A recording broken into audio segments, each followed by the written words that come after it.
Entonces, este par de commodities construyeron a México.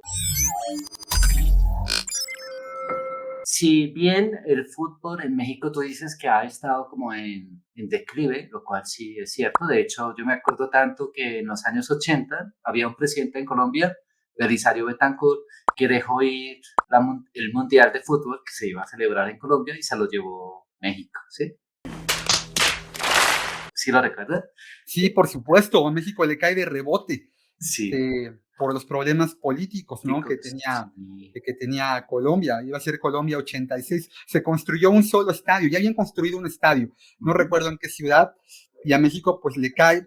México ya traía la tradición de haber hecho ujú, un mundial previo en el 70, ujú, y bueno, pues ya los estadios que tenía, la infraestructura ya era importante. ujú, Para ese mundial se construye el estadio de Nesa, de hecho se llama Nesa 86, y un ujú. estadio en Querétaro que se llama Corregidora, y Sí. todos los demás tienen ampliaciones. En aquel momento, parte de la economía de México se recargaba mucho en algunos grupos financieros como Bancomer, Ujú, pero había una empresa muy grandota, se llama Televisa, todo el mundo la ujú. conoce. Claro. Toda la gente que tiene nuestra edad, seguramente, Yenuk, pues vio telenovelas Ujú, por Televisa, vio programas de espectáculos como Siempre en Domingo, que se ujú, transmitían para todo el continente, y pesaba muchísimo en la estructura también política, porque bueno, ujú. siempre un medio de comunicación siempre tiene esta ponderación en lo que la gente escucha, piensa. Yo creo mucho en esa parte de la narrativa, ¿no? Lo que te pasa, Sí. cómo lo interpretas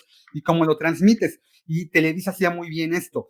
Y bueno, pues Televisa, a la hora de la decisión de quién iba a tomar ese mundial, pues con una persona que, si no mal recuerdo, era Guillermo Cañedo, Ujú. parte de Televisa, parte también de la Federación Mexicana, parte de la FIFA, logra ganarse ese mundial, que aunque ha habido grandes mundiales a partir de ahí, me parece que sí debe de ser, junto con el del 70, yo creo que los dos Ujú, más grandes mundiales que se han hecho en la historia ujú. los tuvimos en México, ¿no? Vimos en el 70 a campeonarse a Brasil, a Ujú, Pelé, su última Copa del ujú. Mundo, y pues vimos el prime del Diego, ¿no?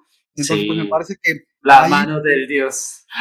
sí, Ah, acaba de ser hace poco apenas el aniversario tanto de la mano sí, como del gol, ¿no? Del gol del siglo, ¿no? sí, Se lleva a toda Inglaterra, se lleva a la reina Isabel, se lleva al Parlamento, se mete al área y bueno, tira sobre la salida de Peter Shilton. Entonces, sí. hemos tenido la fortuna de ver eso en México. México, fíjate, Yenu, Ujú.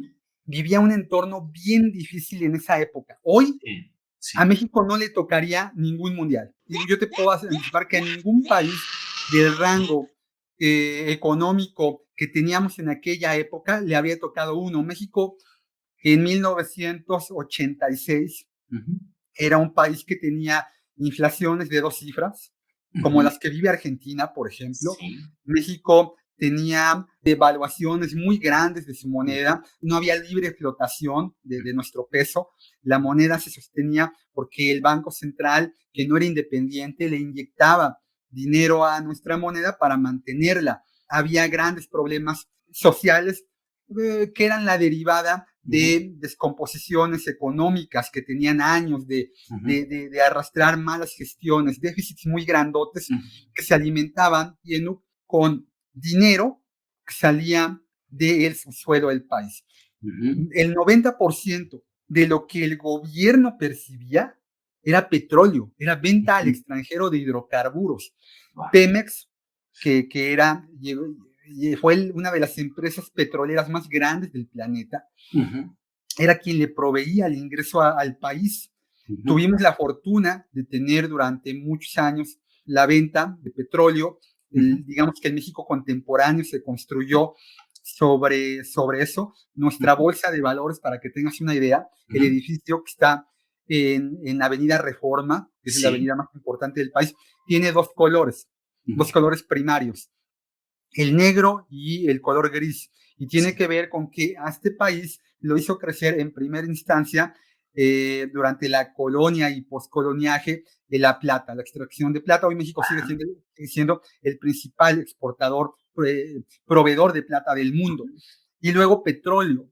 Entonces, este par de commodities construyeron a México, pero esto pues también generó grandes vicios. No hay un concepto ahí muy utilizado en la economía que es la enfermedad holandesa. Sí. Que la enfermedad holandesa quiere decir que los holandeses se hicieron especialistas en construir barcos, ¿te acuerdas, no? Tuvieron la flota marítima más grande del mundo, esto les permitió que ahí se incubara la primera bolsa de valores del planeta, etcétera, etcétera. Pero se especializaron tanto en eso, y aún a pesar de tener tanto dinero, que cuando viene la revolución industrial, Holanda se queda rezagada con respecto al resto de Europa, porque eran buenos haciendo barcos, pero la gente ya no quería barcos, la gente quería trenes, máquinas a vapor.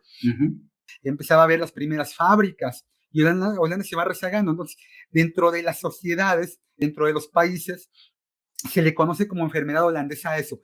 A México le costó mucho trabajo salir de esa enfermedad, porque a pesar de que del otro lado de la barda, del río Bravo, tenemos a la economía más grande del mundo hoy, ¿no?